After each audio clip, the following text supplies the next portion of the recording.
Bob Woolmer के पहले unconscious होने की खबर भी मैंने दी और मरने की खबर भी। न्यूज़ एजेंसी में यही सिखाया जाता है कि be accurate rather than be early. माली तौर पर भी और माशी तौर पर भी जो छोटे जो जर्नलिस्ट हैं, जिसमें कैमरामैन आ गए, आपके सब एडिटर आ गए, ये आ गए, उन बेचारों को इस वक्त टीवी चैनल पे वो उस तरह की वो तवज्जो और वो चीज़ें नहीं है। जब से सोशल मीडिया आया है इस कदर लोग मादर पिदर आज़ाद हो गए कि हम जैसे लोगों का तो काम करना बहुत ही मुश्किल हो गया।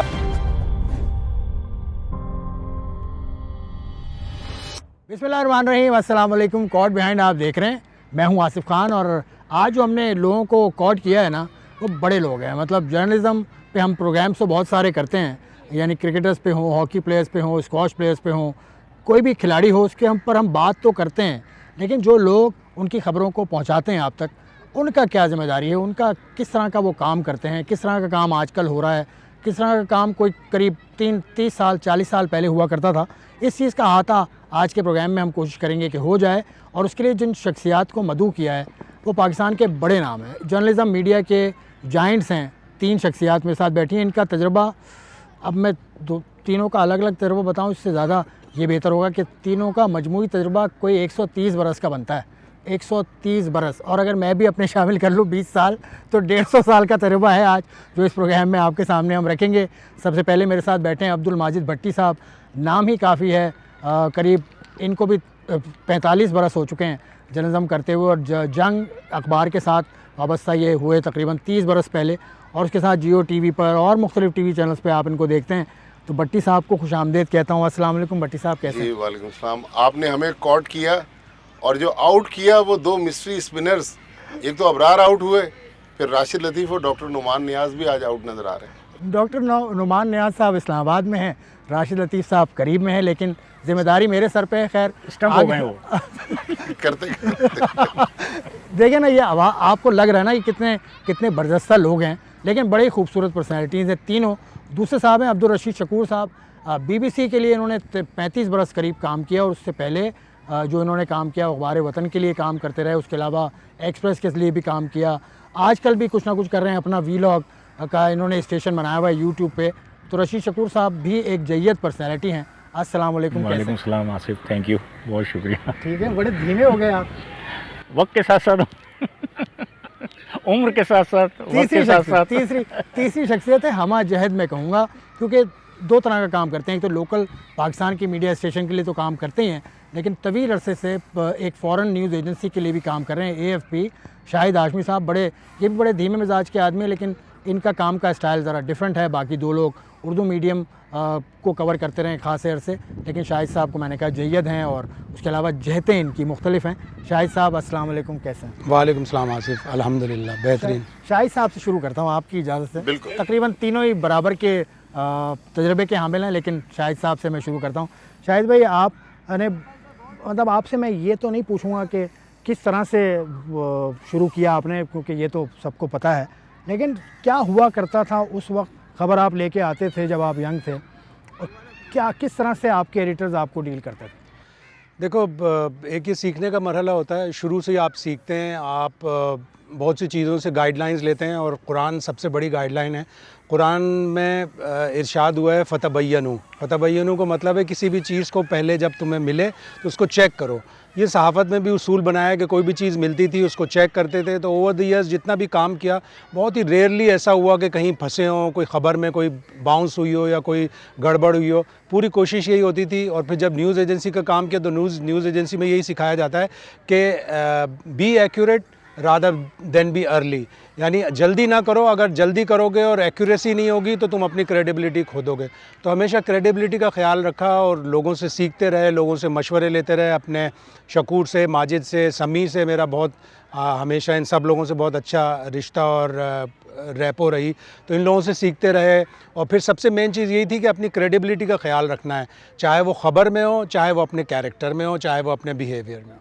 कैरेक्टर कितना ज़रूरी है? ये मतलब ऑथेंटिसिटी आपके नाम के साथ जुड़ जाती है कि रशीद शकूर या माजिद साहब या शाहिद भाई ने खबर दी है तो ये सही होगी। ये कैरेक्टर बनाने में कितना टाइम लगता है, इंटीग्रिटी बनाने में कितना टाइम लगता है? इसमें कोई लिमिट या टाइम लिमिट नहीं है।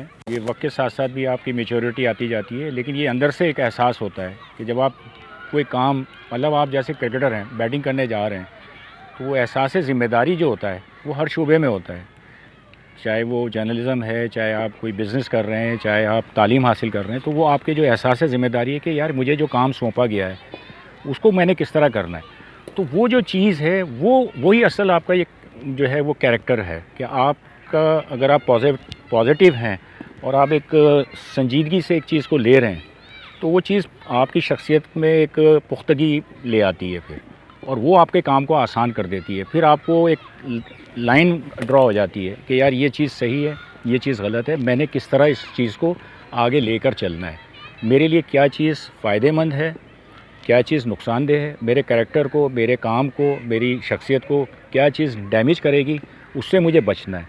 तो वही चीज़ सहाफ़त में भी है कि भाई हमारे यहाँ मतलब जिस तरह था कि यानी कहना चाहिए कि शाम के अखबारात जो होते थे उस ज़माने में, चटपटी ख़बरें, मज़ेदार ख़बरें, तो वहाँ कोई पूछने वाला तो था नहीं। आपने फ़िल्म स्टारों की तस्वीरें लगा दी, स्कैंडल लगा दिए, ये कर दिया, वो कर दिया, वो शाम के अखबारात भी बिक रहे होते थे। संजीदा जो जर्नलिज़म थी वो भी हो रही थी। तो वो एक फ़र्क है जो आपको मतलब एक चीज़ की तमीज़ कर बता देता है कि आपके लिए क्या चीज़ सही है, क्या चीज़ गलत है, वही आपकी शख्सियत को जो है वो नुमाया करती है। तो भट्टी साहब कब ये तब्दील हुआ, मतलब आपने 45 साल पहले शुरू किया था, उस वक्त तो चेक एंड बैलेंस होगा था भी, ये कब तब्दीली आना शुरू हुई है? मेरे ख्याल में पिछला जो 10 साल का जो एक पिछली जो एक दहाई थी, जब से ये सोशल मीडिया आया, लोग फेसबुक, ट्विटर, इंस्टाग्राम और दूसरी ऐप्स पे चले गए, टिकटॉक, उस वक्त मेरे ख्याल में ये वो दौर था कि फिर ये प्रिंट मीडिया, इलेक्ट्रॉनिक मीडिया के बाद सोशल मीडिया ने एक ना बिल्कुल अलग दुनिया आ गई। हर बंदा जिसके पास एक कैमरा था और माइक्रोफोन था, वो जर्नलिस्ट बन गया। फिर उसने ना इखलाकियात की परवाह की, ना उसने किसी की इज़्ज़त की परवाह की, जो आया वो सोशल मीडिया पे जाता रहा। अच्छा, जो शकूर बात कर रहे थे ना, देखें बहुत बड़ी बात है कि हम लोगों ने, एक तो हमें उस्ताद अच्छे मिले, फिर हमने जिन क्रिकेटर्स के साथ अपना कैरियर शुरू किया, जिसमें वसीम अकरम, वकार यूनुस, मोइन ख़ान, राशिद लतीफ़, सईद अनवर, सकलैन मुश्ताक, मुश्ताक अहमद और बहुत, आमिर सोहेल, रमीज़ राजा, बड़े नाम, इन क्रिकेटर से भी हमने बहुत सारा हमें सीखने का मौका मिला। और हमारे और क्रिकेटर्स के दरमियान आज भी जो ये बड़े क्रिकेटर्स जिनके मैंने नाम लिए, एक आध के अलावा रेगुलर खुशी में, गमी में, क्योंकि हर चीज़ ख़बर नहीं है इस दौर में। जो ये सोशल मीडिया जब से आ गया ना, वो समझते हैं कि हर चीज़ ख़बर है। अगर कोई किसी से खड़ा हुआ बात कर रहा है तो वो भी ख़बर है, कोई अगर स्मोकिंग कर रहा है तो सिगरेट पीना भी ख़बर है। ये नहीं था हमारे यहाँ। हमने जब जिन उस्तादों के साथ जिन इदारों में काम किया, वो हमें, या तो हम खुशकिस्मत थे, हमें सीखने का बहुत मौका मिला, और वही वजह है कि आज हमारी क्रिकेटर्स के साथ भी ये करंट जनरेशन जो है, बाबर आज़म और उसके बाद वाली, उसमें चंद एक लोगों के साथ, अदरवाइज़ आज भी हमारे लोगों के साथ इसलिए रिलेशन है कि उनको हम पे एतमाद है, हमें पता है कि कौन सी खबर देनी है, कौन सी खबर नहीं देनी। तो ये एतमाद कैसे बिल्ड हुआ आपका? मतलब वकार यूनुस, वसीम अकरम, इतने बड़े बड़े नाम थे और भी हैं, लेकिन ये एतमाद कैसे बिल्ड किया आपने उनके दिलों में? देखें, मैं आज आपको एक बहुत बड़ी मिसाल बताऊं। शाहिद आफरीदी, आपको याद होगा 2012 या 13 में जब अचानक उन्होंने रिटायरमेंट अनाउंस की, फिर शाहिद आफरीदी ने एक बड़ी फेमस प्रेस कॉन्फ्रेंस की कराची प्रेस क्लब में। उस प्रेस कॉन्फ्रेंस के बाद जब शाहिद आफरीदी का आउट ऑफ कोर्ट सेटलमेंट हुआ, और मेरे ख्याल में अली ज़फ़र जो पीटीआई के लीडर हैं, यही उनके वकील थे, तो मैं और एक और हमारे दोस्त हैं सलीम सौले, वो पेशे के एतबार से तो बिल्डर हैं, हम गुलशन इकबाल कराची में रात को 3 बजे रमज़ान के महीने में, अभी सहरी होने में भी एक आध घंटा बाकी था, शाहिद आफरीदी के घर गए और सलीम सौले साहब ने शाहिद आफरीदी को कन्विंस किया कि यार देखो, इस तरह तुम्हारा कैरियर तबाह हो जाएगा, तुम ना, मैंने बात कर ली है। और जिन साहब से उन्होंने बात की थी, वहाँ ये भी तय हुआ था कि वो पीपल्स पार्टी की उस वक्त गवर्नमेंट थी, आसिफ अली जरदारी प्रेसिडेंट थे, कि अब एजाज भट्ट को 4 साल की उनकी मुद्दत पूरी हो रही थी, तो उनको एक्सटेंशन नहीं मिलना, फिर इस तरह शाहिद आफरीदी ने कमबैक किया, लेकिन हमने खबर नहीं दी। ज़ाहिर है उनको हम पे कॉन्फिडेंस था। हमें वो रात को 3 बजे शाहिद आफरीदी के घर लेकर गए और उस वक्त जो मैंने वो माहौल देखा, वो ज़ाहिर है वो बहुत सारी चीज़ें बयान नहीं कर सकते। और पिछले दिनों मैं शाहिद आफरीदी की जो बेटी की शादी हुई वहाँ शाहीन के साथ, वहाँ सईद अनवर से मुलाकात हुई। तो सईद अनवर ने कहा कि ये जो 3 लोग खड़े हुए हैं, मैंने जितनी क्रिकेट खेली, उसने कहा कि बहुत कम लोगों को पता है कि इन तीनों ने भी मेरा कैरियर बनाने में बहुत बड़ा रोल प्ले किया। तो ये सारा गुडविल है कि हर चीज़ जो है वो ख़बर नहीं होती। आज के दौर में वो किसी को कोने में खड़े हुए किसी से सरगोशी कर रहे होते हैं, थोड़ी देर बाद टीवी चैनल पर ख़बर चल रही होती। तो ये चीज़ हम लोगों ने नहीं की। तो टीवी चैनल से आने के बाद, क्योंकि आपने एजेंसीज में भी काम किया है, मतलब एडिटर का रोल फिर इम्पोर्टेंट है यहाँ पर कि आप खबर दे दें तो वो फिर फैसला करें ना कि ये जानी चाहिए कि नहीं जानी चाहिए। बहुत कोशिश ये होती है कि जो भी ख़बर हो उसको सही से जांच लिया जाए, उसकी ऑथेंटिसिटी चेक कर ली जाए, और साथ ही साथ अगर कोई पार्टी इन्वॉल्व है जो हर्ट हो रही है उसका भी ओपिनियन लिया जाए। लेकिन टेलीविज़न की दुनिया बहुत ही मुश्किल है, खुसूसन मेरे लिए तो बहुत ही मुश्किल है। मुझे ये कहा जाता है आप बहुत पीसफुल आदमी हैं, आप बहुत डिसेंट आदमी हैं, आप बहुत ज़्यादा ख़बरों का ख्याल रखते हैं। अरे भाई आ गई, चलाएँ इसको, जल्दी से टिकर चलाएँ, जल्दी से सब कुछ करें। दूसरी जानिब का वर्जन हम कल ले लेंगे या बाद में ले लेंगे, अगर गलत हो गई उस पर हम माफ़ी मांग लेंगे। अगर कोर्ट में कोई चला गया बहुत अच्छा है, कोर्ट में चला गया तो और भी ज़्यादा मज़ीद ख़बरें मिलेंगी। तो ये जब सोच आ जाए तो उसके साथ काम करना बड़ा मुश्किल होता है। और अभी जो वर्ल्ड कप की मैंने ट्रांसमिशन की, उसमें यही ज़ोर होता था कि आप उड़ा नहीं रहे, आप बोल नहीं रहे। अरे भाई पाकिस्तान अगर यूएसए से हार गया, क्लोज ले जाके हारा है। पाकिस्तान इंडिया से हार गया, अच्छा खेल के हारा है। 37 ओवर तक तो पाकिस्तान डोमिनेट कर रहा था। नहीं उड़ा दें, बाबर आजम को उड़ा दें, उसको रिजवान को कह दें, इसको कह दें, इल्ज़ामात लगा दें, ये मेरी सहाफ़त नहीं है। लेकिन जब से टेलीविज़न आई है, जब से सोशल मीडिया आया है, इस कदर लोग मादर पिदर आज़ाद हो गए कि हम जैसे लोगों का तो काम करना बहुत ही मुश्किल हो गया। बसा औकात मीटिंग में ये कहा जाता है नहीं यार शाहिद भाई से नहीं, ये तो किसी और से कराओ, ये तो बहुत वो उड़ा देगा, वो तो यूँ कर देगा, वो तो यूँ कर देगा, शाहिद भाई तो बैलेंस बोलेंगे। तो बैलेंस बोलना और उड़ा देना बड़ा वाज़ेह फ़र्क आ गया टीवी की जर्नलिज्म में। और मेरे लिए तो ये मुश्किल से मुश्किल तर होता जा रहा है। पता नहीं मेरे कितने दिन बाकी हैं। बड़ी बात। अच्छा आसिफ, एक में वो जो एतमाद की बात हो रही थी ना, एक वाक़या और बताऊं 2014 का।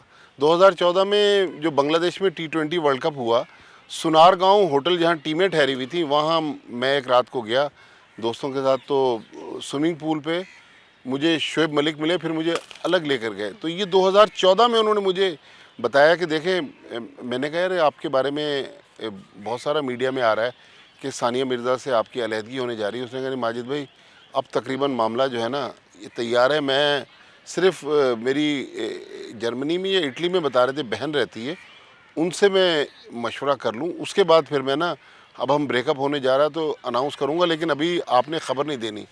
तो वो ख़बर कब, तकरीबन 10 साल बाद, लास्ट ईयर या इस साल अलहदगी अनाउंस 2014 में हो गई थी। नहीं, उस वक्त मतलब मामला काफ़ी कशीदा थे, लेकिन मैंने ख़बर नहीं दी। हालांकि आपको पता है कि सानिया मिर्ज़ा, शोएब मलिक, कितनी बड़ी स्टोरी बन सकती थी, लेकिन चूँकि कॉन्फिडेंस था, उन शोएब मलिक ने मना किया हुआ था, तो मैंने ख़बर नहीं दी।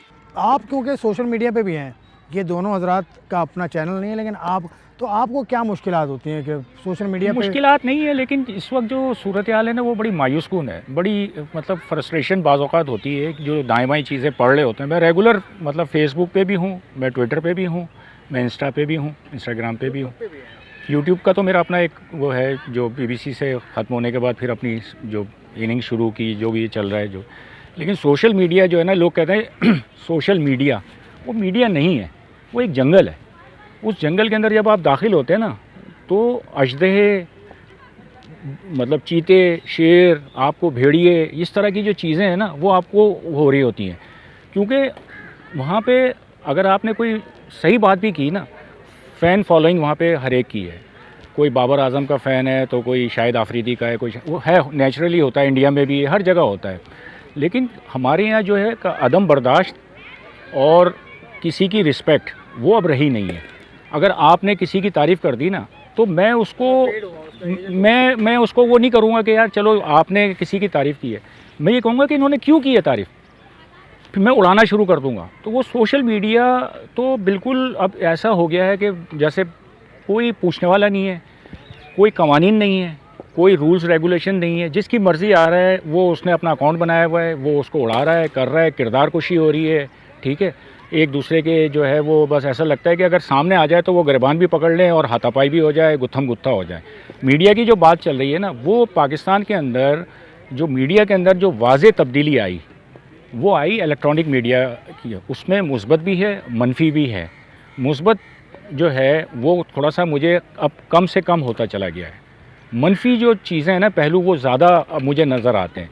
उसकी वजह ये है कि जिस तरह भी शाहिद ने कहा कि वो मतलब आपको फ़ौरन के फ़ौरन आपका रिस्पांस आता है, फ़ौरन के फ़ौरन आपको चीज़ें देनी है। अब क्या हो गया, मुकाबले की दौड़ हो गई है।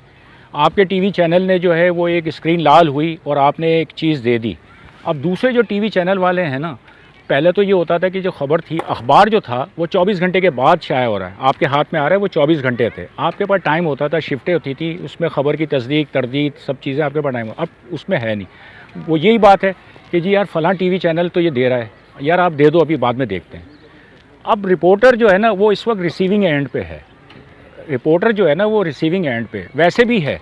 आप देख लें इस वक्त माली तौर पर भी और माशी तौर पर भी जो छोटे जो जर्नलिस्ट हैं, जिसमें कैमरामैन आ गए, आपके सब एडिटर आ गए, ये आ गए, उन बेचारों को इस वक्त टीवी चैनल पे वो उस तरह की वो तवज्जो और वो चीज़ें नहीं है। इस वक्त शाम को जो पर्दा खुलता है, स्टेज सजता है, जो एंकर आते हैं लाखों, कोई 25 लाख का, कोई 50 लाख का जो है पैकेज है, ये है वो। अब सारी तवज्जो उन एंकरों पे चली गई है कि वो एक एक घंटे के जो प्रोग्राम कर रहे हैं उनको ज़्यादा अहमियत है कि यार ये हमारा चेहरा है, हमारे चैनल का चेहरा है। अब उन पर तवज्जो है कि वो 4 गैस ला के वो अपना मंजन बेच रहे हैं, मंजन बेच रहे हैं। अब वो जो प्योर जो जर्नलिस्ट हैं, मतलब जो फील्ड में जा रहे हैं, माजिद भट्टी है, शाहिद हाशमी है, रशीद शकूर है, वहीद खान है, या जो भी XYZ जो भी रिपोर्टर फील्ड में जा रहा है, वो कोई रियलाइज़ नहीं कर रहा है कि उसकी मुश्किलात क्या है। वो एक ख़बर के लिए कितनी उसको पापड़ बेलने पड़ रहे हैं, उसको कंफर्म करना पड़ रहा है, उसकी सारी चीज़ों को चेक करके वो जब ला के देता है तो वो जो है अब वो टीवी चैनलों पे वो चीज़ रही नहीं है। मतलब पहले प्रिंट मीडिया जब तक था तो वो हर चीज़ छान फटक के आप अखबार में शाया करते थे, क्योंकि पता था कि यार ये हमारी इज़्ज़त और हमारी साख का मसला है, रेपुटेशन का मसला है। अब टीवी चैनल आप देख लें, राउंड द क्लॉक चल रहे हैं ना। अब एक चीज़ स्क्रीन पे आई, उसके बाद हवा में तहलील हो गई।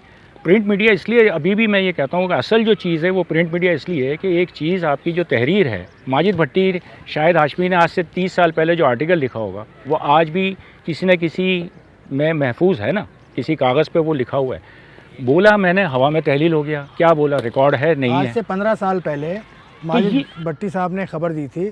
2010 का जो स्पॉट फिक्सिंग स्कैंडल था, वो खबर आपने जंग में दी थी, लेकिन आपने एक तरह से वार्न कर दिया था पीसीबी को। उसके बाद फिर ये सब कुछ हुआ। तो ये भी होता है ना। मैं और शाहिद, बल्कि शाहिद भाई आप हम भी थे, साथ थे। हम लोग लीड्स टेस्ट मैच ख़त्म हुआ, लंदन आए और लंदन से हमारी PIA की फ़्लाइट थी कराची की। तो मैंने वहाँ जहाज़ में बैठने से पहले वो ख़बर दी थी, लेकिन कोशिश की उस खबर में कि डायरेक्ट किसी पे अटैक ना करें, इशारों किनायों में।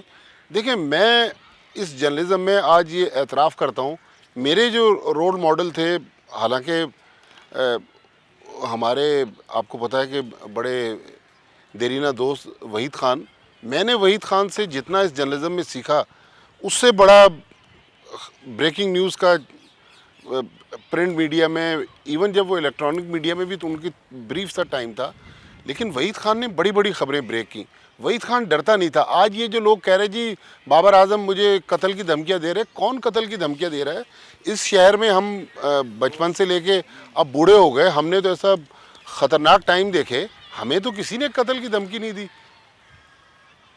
ये सारे मतलब अपनी फेस वैल्यू बढ़ाने के लिए ये लेकिन वहीद ख़ान में ये कमाल था कि वहीद ख़ान के पास अगर ख़बर आ जाती थी, फिर समीउल हसन बर्नी, देखें उस ज़माने में कंपटीशन था। मैं जंग अखबार में था, समी बर्नी डॉन में था, वहीद ख़ान द न्यूज़ में था, फिर उसी दौर में फ़रिश्ते गेती थी, और हमारे मिर्ज़ा इकबाल बेग भी उम्मत अखबार में आ गए। उम्मत का एक अपना नज़रिया था, वो उस हिसाब से देते थे। तो खबरों के लिए बड़ा कंपटीशन होता था। ये नहीं कि किसी की पगड़ी उछाल दी, पूरी उस ज़माने में ऑडिट रिपोर्ट्स जो हैं वो ला के छाप देते थे।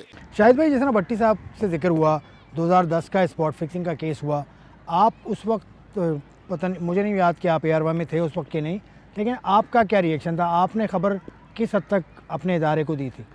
2010 में मैं ARY में था और हम जब इंग्लैंड से वापस आए तो अगले दिन हमने देखा कि माजिद ने ये खबर दी है। एक तरह से वार्निंग थी कि ये होने वाला है, इस तरह के आसार नज़र आ रहे हैं।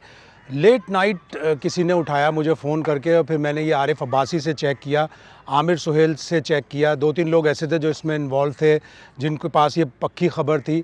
फिर हमने सारी तरफ से चेक करके उसे, रमज़ान के दिन थे ग़ालिबन, रमज़ानों में ये ख़बर चलती रही और फिर पूरा दिन ये ख़बर इसकी चलती रही।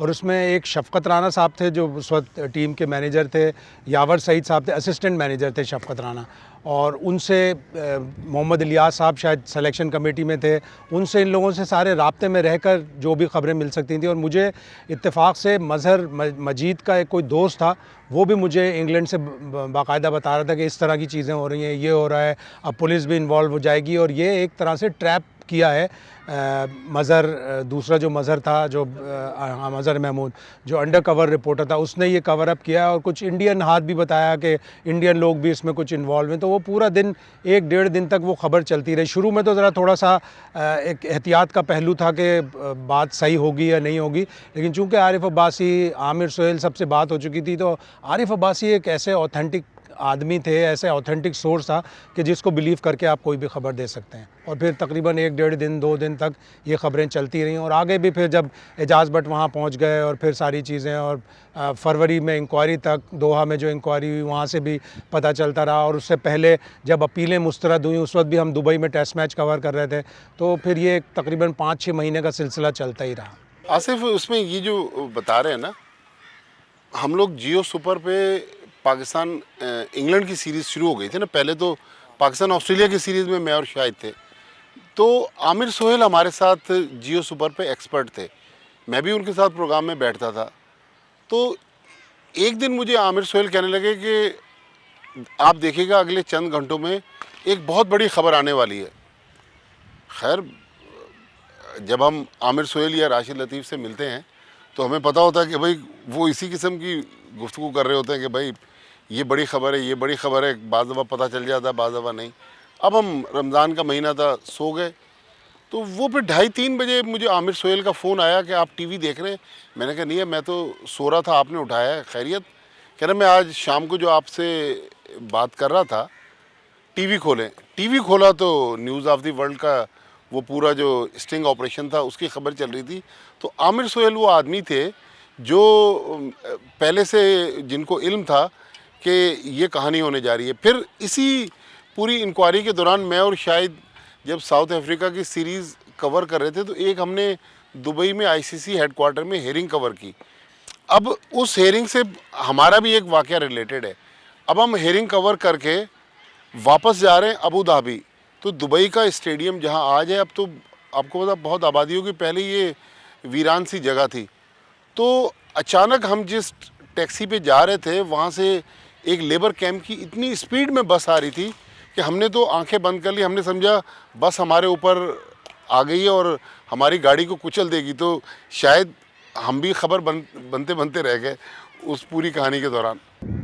अच्छा, एक दुबई से मुझे याद आया कि 2000, अभी जब PSL का पहला सीज़न था 2016 में, वहाँ वो विव रिचर्ड साहब थे, वो गिर गए थे, आपको याद होगा? जी, मैंने खबर दी थी। आपने खबर दी थी ना, तो आप हैं वो कोलैप्स कर गए थे। कोलैप्स कर गए थे ना। मैं गया विव रिचर्ड्स को मिलने और मैं, वो स्ट्रेचर पर बैठे हुए थे, मुझे नहीं पता कि पीछे क्या खबरें चली हैं, मुझे कुछ आइडिया नहीं था। वो खड़ा हुआ और वो कहने लगा कि तुमने मेरी खबर चढ़ाई है और मैं मर गया था, मैं मर रहा हूँ स्ट्रेचर के ऊपर। मतलब उसने मुझे, डिहाइड्रेशन हो गई थी गर्मी की विव वजह से। रिचर्ड साहब ने बिल्कुल ऐसा कर दिया। आज़म खान इसके गवाह हैं। तो उसके कुछ अरसे के बाद वो मामला ख़त्म हुआ। तो खैर, मुझे खबर देने के गवाह भी आज़म खान ही थे। तो आज़म भाई, फिर दूसरे तीसरे रोज़ विव रिचर्ड से दोबारा मुलाकात हुई तो उन्होंने कहा I do not want to see your face, get lost. ये महमूद रियाज, फैज़ान लखानी, अब्दुल गफ़ार, उनके सामने हुआ। फिर ये हुआ कि फिर मैंने उनको ईमेल की, आज़म खान से नंबर लेके, उनका ईमेल लेके उनको मैंने बताया कि भाई ये किस्सा है, मुझे तो पता ही कुछ नहीं था। फिर वो मुझे अगले बरस दुबई में दोबारा मिले तो वो सारा मामला ख़त्म हुआ बदर रफ़ाई साहब के तवस्सुस से, तो ऐसा भी होता है भाई? उससे ज़्यादा जज्बाती आदमी मैंने नहीं देखा अपनी ज़िंदगी में, विव रिचर्ड्स। अरे भाई वो पल में एक ऐसे आपसे हंसी मजाक, और मूड जब ख़राब हो रहा है तो ऐसा लग रहा है कि आप जो है वो कोई बॉलर है और ये आप पर जो है अपना गुस्सा उतारेंगे, ऐसा मूड इनका खराब हुआ था उनका तो भट्टी साहब शाहिद भाई ने मुझे जो है उस कछार के अंदर फेंक दिया था। हमने इंटरव्यू करना था दुबई स्टेडियम में उसका, तो मैंने जाके विव रिचर्ड से कहा, उसने कहा कि अभी रुको मैं तुम्हें बोलता हूँ। अब शाहिद भाई बैठे हुए अपने लैपटॉप पे खबर वो कर रहे हैं, मैं उनके बराबर में बैठा हूँ विव रिचर्ड वहाँ खड़े हुए, तो उन्होंने कोई इशारा किया किसको, तो शाहिद भाई ने देखा, जा शकूर तुझे बुला रहा है, कर ले अभी बात कर ले, पकड़ ले। अब मैं गया मान, मतलब वो जिस तरह उसका जो लहजा, मतलब वो एकदम गुस्से में हो गया कि तुम क्यों आए, मैंने तुम्हें बुलाया क्या? मैंने कहा सॉरी जी। उसके बाद थोड़े से ताल्लुकात वो थे, वो जिस तरह आपके साथ उनका मूड चेंज हुआ ना, ऐसे हमारे साथ भी हुआ। फिर वो आज़म खान और नदीम उमर ये वो करने का, नहीं यार इस तरह नहीं है ये, तो वो है विव रिचर्ड्स का भी।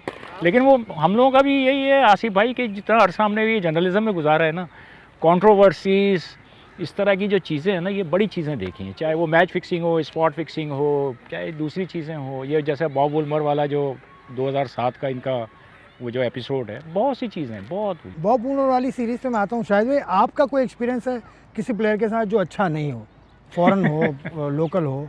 ऐसा सच तो कोई नहीं है। एक दफ़ा मेरा और भट्टी का जावेद भाई के साथ थोड़ा सा हो गया था मामला कि उन्होंने न्यूजीलैंड से 2001 टूर पर आने के बाद एक बात की और मुझे एक फ़ोन आया कि वहीद ख़ान को उन्होंने बड़ी ज़बरदस्त स्टोरी दी है। हम लोग टापते रहते थे, वहीद ख़ान उछाल देता था हम लोगों को, और वो सेंटर फॉरवर्ड था वो हॉकी का, 10 गोल करेगा, 2 मिसिंग भी होती थी उसमें, लेकिन वो बड़ी ज़बरदस्त खबरें लेके आता था और उसने वो खबर दी थी। मुझे फ़ोन आया कि जावेद मियांदाद ने उसे बड़ा ज़बरदस्त इंटरव्यू दिया है, आप वहीद ख़ान से रब्ता कर लें। मैंने कहा भाई वहीद अपना पसीना ना दे, हमें वो खबर नहीं देगा, आप बता सकते हैं तो बताएं। उन्होंने कहा आप जावेद भाई को फ़ोन कर लें। हमने जावेद भाई को फ़ोन किया, मैंने भी, भट्टी ने, और जावेद भाई ने उसमें इल्ज़ामात लगा दिए कि एक मैच में छक्के लगा रहे हैं, एक मैच में जल्दी आउट हो रहे हैं, ये थ्रो किए हैं न्यूजीलैंड में मैच, वनडे सीरीज़ पाकिस्तान हारा था। AFP पे तो बहुत बड़ी खबर हो गई कि Javed Miandad accusing players of throwing matches in New Zealand, बहुत बड़ी खबर हो गई। और वो एक टेक क्या 17-18 टेक उसके चल गए। अगले दिन जावेद भाई का फ़ोन आया कि यार मुझे मरवा दिया तुमने, और ये तो जनरल साहब बड़ा नाराज़ हो रहे हैं, इसकी किसी तरह तरदीद चलाओ।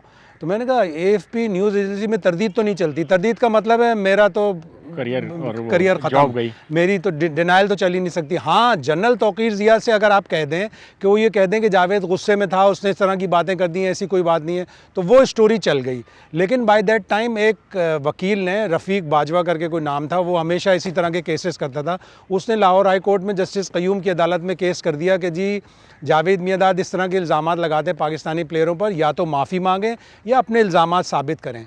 जस्टिस क़य्यूम, वही खबर भट्टी ने भी दी थी, वही खबर मैंने भी दी थी।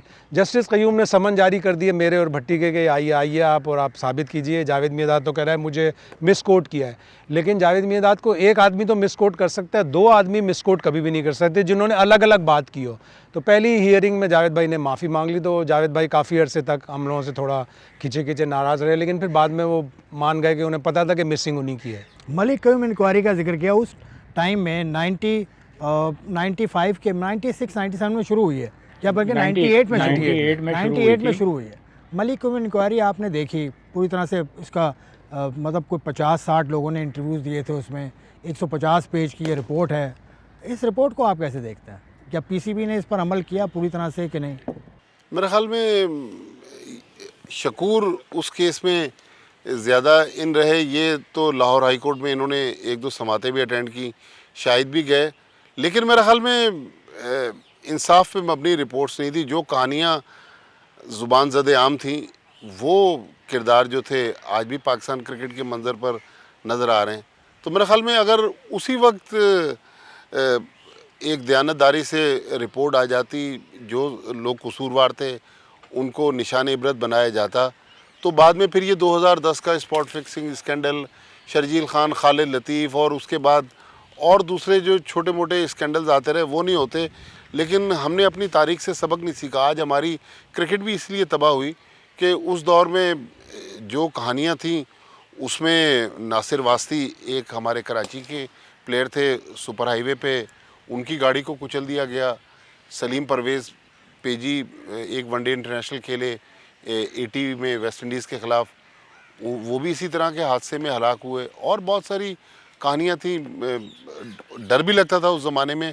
लेकिन मेरे ख़्याल में वो जो रिपोर्ट थी उसमें कुछ पर्दानशीन जो थे उनको फिर ये कह सकते हैं कि इंक्वायरी बड़ी बाइज़्ज़त डिटेल में हुई नहीं, वे क्योंकि आउट दिया। उसमें इंक्वायरी जो हुई थी। पाकिस्तान के एक साबिक लेग स्पिनर हैं, उनका इंटरव्यू में अभी हाल ही में देख रहा था, वो कह रहा है सुनी सुनाई, उन्होंने कहा कि सुनी सुनाई बातों पर मबनी थी। देखिए, सुनी सुनाई नहीं थी, वो हेयरिंग, मतलब अगर आप देखें और वो जो चीज़ें थी, जाहिर सी बात है कि देखें, धुआं वहीं उठता है जहाँ कोई आग लगी हुई होती है, ये होता है। जस्टिस कय्यूम तो बहुत बाद में आए, उससे पहले क्या हुआ था बहुत कम लोगों को पता है। जस्टिस एजाज यूसुफ की जो इंक्वायरी थी, ठीक है, जस्टिस करामत नज़ीर भंडारी ने वो 99 एक और के वर्ल्ड इंक्वायरी कप पे की। थी, उससे पहले हो गई जस्टिस एजाज यूसुफ की, एजाज जिसमें यूसुफ की मियां वो मोहम्मद एक जो मुनीर, जस्टिस बड़े मशहूर थे सिंध हाई कोर्ट के, उन्होंने भी की थी। फखरुद्दीन जी इब्राहिम, फखरुद्दीन जी इब्राहिम, वो 4 इंक्वायरीज वो तो सलीम मलिक वाली सलीम टीम मलिक वाली में थी। शेन लेकिन वॉर्न। आप सलीम मलिक की जो इंक्वायरी थी उसमें जस्टिस फखरुद्दीन जी इब्राहिम ने उनको क्लियर कर दिया। उन्होंने कहा कि जी वो लोग आए नहीं जिन्होंने इल्ज़ाम लगाया। लेकिन जब जस्टिस कय्यूम की इंक्वायरी हुई है, उसमें ऑस्ट्रेलिया भेजा गया, वकील गए, वहाँ जाके शेन वॉर्न का स्टेटमेंट लिया है टीम में, और मार्क वॉ बाकायदा पाकिस्तान आए। आज भी वो अखबार मेरे पास मौजूद है जिसमें वो तस्वीर है कि माजिद ख़ान ख़ुद कार ड्राइव करके उनको लेकर आए थे। और चूँकि माजिद ख़ान की इनिशिएटिव पे ये इंक्वायरी शुरू हुई थी, वो वाहिद आदमी थे जो कह रहे थे कि ये करप्शन और इन चीज़ों का वो होना चाहिए, इसको ख़त्म होना चाहिए, और गवर्नमेंट ऑफ पाकिस्तान से उन्होंने वो की, और फिर उसके बाद फिर वो इंक्वायरी शुरू हुई थी। तो मार्क वॉ टीम में आके इन्होंने वो की। जस्टिस फखरुद्दीन इब्राहिम, जस्टिस एजाज यूसुफ की जो इंक्वायरी की, जो आप रिपोर्ट पढ़ें, जिसमें नुसरत अज़ीम और मियां मोहम्मद मुनीर जो थे वो रुकन थे, वो भी बड़ी इसी तरह की है कि टेस्टोमनी थी। लेकिन वो कंक्लूजन पे आके उन्होंने 3 खिलाड़ियों के बारे में कहा था, लफ्ज़ इस्तेमाल हुआ है स्टॉलवर्ड्स का, वसीम अकरम, सलीम मलिक और एजाज़ अहमद, इनको क्रिकेट से दूर रखा जाए। लेकिन उस पर वो कुछ वो नहीं हुआ। फिर खालिद महमूद साहब जब पीसीबी के चेयरमैन थे, मैंने उनसे कई मरतबा हमने बात की है, हमारे राब्ते में रहे, इंटरव्यू किए हैं हमने, तो मैंने उनसे 1-2 मरतबा पूछा कि आपने जो है उस वक्त क्यों, कह लें कि हमारे पास इतने वो नहीं थे, शवाहिद नहीं थे, सब चीज़ें नहीं थी, इसलिए वसीम अकरम को जो है वो बेनिफिट ऑफ डाउट या जो भी चीज़ें। तो जस्टिस कय्यूम की जो रिपोर्ट थी, मतलब रिपोर्ट तो बाद में मुरतब हुई ना, जो हेयरिंग थी ना, अगर आप वो देखें तो उसमें सारी चीज़ें सामने आ रही थी। आज भी आप जो है वो जो थे अपने अली सिप्तैन फाजली थे वकील, आज भी आप उनसे बात करें, वो अफसोस करते हैं। वो कहते हैं इतनी मेहनत से हमने सारी चीज़ें प्रिपेयर कर रहे थे, सारी चीज़ें थी, तो क्या हुआ? कुछ भी नहीं हुआ। रिपोर्ट, अब मुझे नहीं पता कि वो रिपोर्ट में क्या तब्दीलियाँ लाई गई, किसको बचाया गया, किसको जो है वो बली का बकरा बनाया गया। जैसे सलीम मलिक कहते हैं कि मैं तो अपने करियर के एंड पे था, मुझे उन्होंने वो कर दिया, बाकी लोग बच गए। और ये बिल्कुल सही कह रहे हैं कि अगर उस वक्त वो चीज़ें अगर इम्प्लीमेंट हो जाती तो 2010 का और उसके बाद के जो शर्जील ख़ान वाला वाक़या और खालिद लतीफ़ वाला वाक़या और PSL वाला जो हुआ, ये चीज़ें नहीं होती। क्योंकि आपने एक एग्ज़ाम्पल सेट कर देते हैं ना, आपने की नहीं, आपने उनको खुला छोड़ दिया, मोतबर बने रहे, आज भी वो सारी चीज़ें चल रही हैं, कुछ है ही नहीं। मतलब सुनी सुनाई नहीं है। सुनी सुनाई नहीं है। सुनी सुनाई नहीं है। मैंने भी बड़ी हियरिंग अटेंड की। एक तो जस्टिस कय्यूम का कंडक्ट, बाद में उनकी फिर एक ऑडियो आ गई जिसमें वो बड़े मशकूक हो गए। उनका कंडक्ट, बहुत से प्लेयरों का कंडक्ट, फिर बहुत से ऑफिशियल्स का कंडक्ट के मुकम्मल काम अगर होता तो शायद पाकिस्तान क्रिकेट की भलाई के लिए बहुत बड़ा स्टेप हो जाता। उसमें न सिर्फ माजिद ख़ान, राशिद लतीफ़ ने अपना करियर दाव पे लगा दिया, किस कदर उसने फ़ाइट की उस सारे केस में।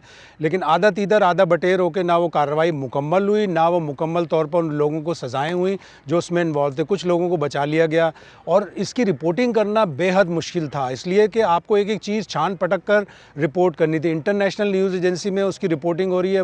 बसा औकात ऐसा होता था कि सुबह 10 बजे ख़बर फाइल की और वो 7 बजे वायर पे आती थी, इसलिए कि उसमें एक एक लीगल पहलू वो चेक करते थे। कहीं शाहिद ने गलत तो चीज़ नहीं बोल दी, कहीं प्रॉपरली कोर्ट सही बोला है जो जज बोल रहा है या जो प्लेयर बोल रहा है, टेस्टिमनी में सही आई है बात या नहीं आई। उसलिए बहुत ज़रूरी था कि ज़्यादातर हियरिंग्स अटेंड करते। फिर हमने जस्टिस करामत भंडारी की भी बहुत सारी हियरिंग्स अटेंड की, तो इन इट सेल्फ एक तजर्बा था और पता चला कि कोर्ट रिपोर्टिंग कितनी मुश्किल होती है। वकील और जज किसी भी मुकदमे का, किसी भी मुजरिम का पूरा टर्न करके उसको मुजरिम भी बना सकते हैं और उसको मुजरिम से बेगुनाह भी साबित कर सकते हैं। इसमें ऐड करूंगा जो जस्टिस कय्यूम का, जैसे शाहिद ने कहा कि वाकई बड़ा मुश्किल वो होता था। जैसा मैं बीबीसी के लिए कर रहा था, तो वो एक इंटरनेशनल न्यूज़ ऑर्गेनाइजेशन जो होती है, तो वो वहाँ पे आपको हर चीज़ जो कानूनी जो उसके तकाज़े होते हैं वो आपको पूरे करने पड़ते हैं। वो एक एक चीज़ को देख रहे होते हैं कि यार आपने ये रिपोर्टिंग की है, आपने आके जो है कटहरे में आके बयान दिया है, अब वो किस तरह उसको आपने लिखना है, उसके बयान को, उस पर कितनी जेरा हुई है, क्या है, ये सब चीज़ें हमने देखी और काफ़ी वो था। जस्टिस कय्यूम का जो है मुझे अभी, यानी मैं आपको बताऊं कि जब ये इंक्वायरी शुरू हुई थी तो मुझे बड़ा वो था कि मैं उनसे, अच्छा आप सिटिंग जज से आप कैसे रब्ता करेंगे? तो मुझे किसी ने कहा कि वो एक इंक्वायरी कर रहे हैं, मतलब वो हैं, यानी सिटिंग जज हैं, लेकिन वो एक इंक्वायरी कर रहे हैं, आप उनसे रब्ता कर सकते हैं। अब हम कहा कि भाई हमने उनसे करना है रब्ता, तो हमारे बीबीसी के इंतहाई सीनियर और हमारे उस्तादों में से मेरे शाहिद मलिक, शाहिद भी जानते हैं, बहुत ही नफीस इंसान, तो शाहिद मलिक साहब को मैंने कहा कि शाहिद साहब ये जस्टिस कय्यूम का, कहने लगे चलते हैं मिल लेते हैं। अरे मैंने कहा कैसे मिलते हैं? मैं लाहौर में था, तो वो मुझे लेकर अपनी गाड़ी में चले गए लाहौर हाई कोर्ट चैम्बर के बाहर जो है अपना, मुझे कहने लगा अपना विजिटिंग कार्ड। मैंने कहा मुझे आप हत्या के तौहीन अदालत में जो है आज अंदर करवा देंगे, मैं ख़बर बन जाऊंगा। खैर वो उन्होंने वो नायब कासिद के ज़रिए जो है कार्ड भिजवाया, उन्होंने जस्टिस साहब ने अंदर बुला लिया। खैर मुझे नहीं लग रहा था कि यार मैं किसी ऐसे जज के सामने बैठा हूँ या जो भी सीनियर जज या जो भी है लाहौर हाई कोर्ट के, उनकी मेज़ पे थप्पी ऐसे रखी हुई है। तो वो कहने लगे कि आपको पता है ये क्या है? मैंने कहा नहीं। कहने लगे ये पाकिस्तान के वो सारे खिलाड़ी जिनका मैं इस वक्त जो ये समाअत हो रही है और ये जो इंक्वायरी हो रही है, इनके असास हैं ये। और पंजाबी में अपने मखसूस लहजे में उन्होंने कहा कि ये वो लोग हैं जो झूठ बोल रहे हैं। किसी ने अपने भाई के नाम अपनी प्रॉपर्टियां रखी हुई हैं, किसी ने अपनी बेगम के नाम रखी हुई हैं। कहने लगे सब इन्होंने क्रिकेट से कमाई हुई हैं और ये सारी चीज़ें। उनसे मेरा पहला रब्ता था और उनसे आखिरी रब्ता उनके इंतकाल से 1 हफ़्ते पहले हुआ। तो वो मैं मतलब उस पूरे अरसे में आप सोच लें कि 99 से जब से इंक्वायरी शुरू हुई और उनकी वफ़ात तक मैं उनसे मुस्तकिल राब्ते में था। और वो उनको मैं गाहे बगाहे उनको मैं फ़ोन करता था कि भाई ये बताएं कि ये क्या है रिपोर्ट का ये। तो वो सारी चीज़ें हमने की और वो मेरे मतलब कहना चाहिए कि जर्नलिज़म में एक बहुत एक अलग से एक तजर्बा था कि जो सिर्फ क्रिकेट के चौके छक्के और इस तरह के नहीं होते, ये सारी चीज़ें जो हैं वो बड़ी सीखने को फिर मिलती हैं। रशीद शकूर साहब कह रहे हैं कि वो ये सब कुछ हुआ, इन्होंने फ़ाइल देखी। मुझे किसी ने बताया, बहुत करीब थे वो, कि हुकूमत भी चेंज हो गई थी पाकिस्तान में और उसके बाद जब क्रिकेट बोर्ड के सरबराह नए आए तो उन्होंने सारी टीम को बुलाया और उन्होंने काफ़ी सख्त लहजे में कहा कि ये सब तुम्हारे करतूत हैं। और उस मोहम्मद वसीम उस वक्त यंग थे, उनको ये पैगाम मिल गया था कि आप कप्तानी करेंगे, लेकिन फिर सूरत हाल तब्दील हो गई। ये सूरत हाल तब्दील मतलब मलिक कय्यूम इंक्वायरी से बड़ा भी कोई था पाकिस्तान में जो इंक्वायरी चेंज करा देता, या प्लेयर्स इतने पावरफुल थे? बिल्कुल आसिफ, प्लेयर्स आपको पता है कि पावर कॉरिडोर में तो रहते हैं ना। मैं अभी जब आप गुफ्तगू कर रहे थे मुझे याद आया, अब ये एक आपको तारीख़ के एक सफ़े से आपको याद दहानी करवाता हूँ। ये 5 मई 2014 का लेटर है। अगर आपका ये कैमरा दिखा सके तो ये सलीम मलिक के इसके नीचे दस्तखत हैं। सलीम मलिक ने ये लेटर लिखा था 5 मई 2014 को उस वक्त के चेयरमैन नजम सेठी को। उस वक्त वो कहते हैं कि मैं एहतशामुद्दीन के बेनिफिट मैच में पार्टिसिपेट करने चाहता था, लेकिन मुझे पार्टिसिपेट नहीं करने दिया गया पीसीबी की तरफ से। तो उसने काफ़ी एम्बेरस फील किया। तो सलीम मलिक ने इस खबर में लेटर में एडमिट किया है कि मैं एतराफ़ करता हूं कि मैंने जो मुझसे गलत काम हुआ वो मैंने किया। अब पीसीबी मुझे रीहैब में भेजे ताकि अब मैं अपना कैरियर शुरू करना चाहता हूं। उसके बाद हमारी अदालतों के क्या फ़ैसले हुए, फिर नजम सेठी साहब ने ये लेटर भी वापस दे दिया उनको, वो इससे भी पुल आउट कर गए। तो इस तरह की बहुत सारी कहानियाँ हैं जो हमारे क्रिकेट में। तो इसीलिए तो आज हमारी क्रिकेट जो है ना कि हम अमेरिका से भी हार रहे हैं कि हमने अपनी तारीख से सबक ही नहीं सीखा। हमारी तारीख में इतने भयानक वाक़यात हुए, प्लेयर्स खुद मान रहे हैं। इवन जब शर्जील खान जिस रात पकड़े गए तो सुबह कर्नल आज़म के कदमों में वो धाड़े मार मार के रो रहे थे कि मुझे माफ़ कर दे, मेरा कैरियर तबाह हो जाएगा। यही बाद में हमने नासिर जमशेद के हवाले से देखा। ये बस जल्दी जल्दी ख़त्म करूँगा प्रोग्राम, एक ही सवाल रह गया है।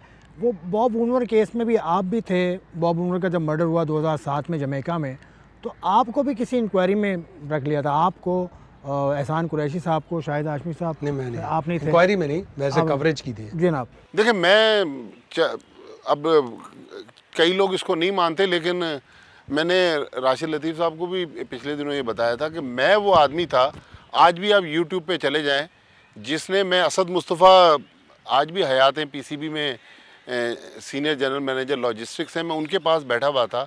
उस वक्त ये पहली बार खबर आई, तो बॉब वुलमर के पहले अनकॉन्शियस होने की खबर भी मैंने दी और मरने की खबर भी। और जो शुरू में उस्तादों की बात हो रही थी ना, तो मुझे ये कहा गया कि जी बॉब वुलमर मर तो गए, लेकिन आप ये खबर दे नहीं सकते। तो हमारे डायरेक्टर न्यूज़ थे जियो के, नासिर बेग चुगताई, उन्होंने जो मसूद रज़ा ने जो उसी पढ़ा, उसमें वो कह रहे थे कि बॉब वुलमर अपने कमरे में बेहोश पाए गए और उनकी तशवीशनाक हालत है, और पाकिस्तान टीम मैनेजमेंट कह रही है कि उनके बारे में मज़ीद ऐलान उनकी बेवा से मशवरे के बाद किया जाएगा। तो मतलब उन्होंने इन बिटवीन ये बेवा का लफ्ज़ यूज़ करके कह दिया कि बॉब वुलमर इस दुनिया में नहीं रहे और इंतकाल कर गए। अच्छा, चूँकि पीजे मीर ARY में थे, पीजे मीर को ARY वाले फ़ोन करते हैं कि भाई आप तो कह रहे हैं कि बेहोश है, मीडिया मैनेजर थे, और जियो पे चल रहा है कि उसका इंतकाल हो गया।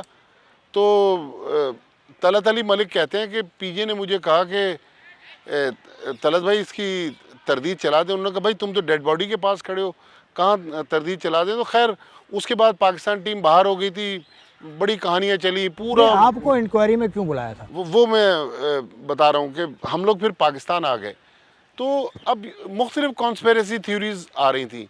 तो जब हम पाकिस्तान पहुँच गए तो एक इंडियन चैनल ने, BBC ने बल्कि, एक डॉक्यूमेंट्री पैनोरामा के नाम से दी। उसमें एक तस्वीर थी जिसमें मैं और एहसान कुरैशी, वो CCTV कैमरा की फुटेज थी, उसमें वो कह रहे हैं कि these are the last images of Bob Woolmer. तो इंडियन मीडिया ने कहा कि यही दो वो हथियारे थे जिन्होंने बॉब वुलमर को मारा। तो वो इंक्वायरी में अपीयर तो नहीं हुए, लेकिन ज़ाहिर है कोई कत्ल का आप पे इल्ज़ाम लगा दो और आपने कभी चिड़िया भी ना मारी हो, तो वक्ती तौर पे तो आपके पाँव से ज़मीन निकल गई। मेरी बहन अमेरिका में रहती हैं, उनका फ़ोन आया, रो रही थी कि भई TV पे क्या चल रहा है, तुमने कोच को मार दिया।